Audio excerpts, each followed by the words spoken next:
Sir, IT અને જોવામાં આવે તો આ જ યુગમાં પુસ્તકોનું કેટલું મહત્વ છે? પુસ્તક તો પુસ્તક જ રહે છે. બસ એ જરૂરી નથી કે તે કાગળ પર છપાયેલું હોય. યુગ બદલાતા રહે છે. પુસ્તકો તો સદાકાળ રહે જ છે ને. પુસ્તકો પણ આજે આપણને જેવી મળી રહી છે. આજથી 1000 વર્ષ પહેલા એવી થોડી હોતી હતી. અને આપણે ભારતમાં તો જાણીએ છીએ કે જે વૈદિક સાહિત્ય છે તે ન જાણે કેટલાય સેંકડો વર્ષો સુધી એક પેઢીથી બીજી પેઢી સુધી લખ્યા વગર આગળ વધતું રહ્યું.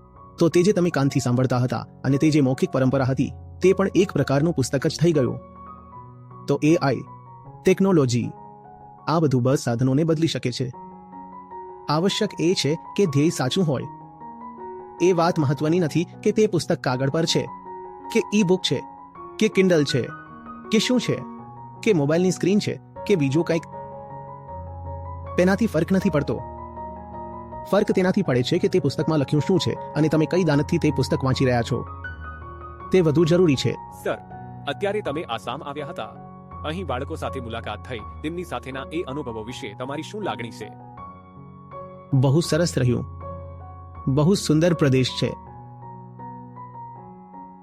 બાહ્ય અને આંતરિક બંને રીતે અતિશયોક્તિ કરવાની મારી આદત પણ નથી. પરંતુ સીધી અને સાચી વાત છે કે બહુ પ્રેમી લોકો છે. પ્રેમ આપ્યો અને જોડાયેલો તો હું બધા સાથે રહું જ છું, ઓનલાઈન માધ્યમોથી અને પુસ્તકો દ્વારા. અને ખરેખર ઈચ્છીશ કે જલ્દીમાં જલ્દી આવું. આખા પ્રદેશને મારી તરફથી હાર્દિક આમંત્રણ છે કે જ્યાં સુધી હું રૂબરૂ નથી આવી શકતો, તમે જે પણ રીતે મારી પાસે આવી શકો છો. તમે જરૂર આવો. ખૂબ ખૂબ આભાર.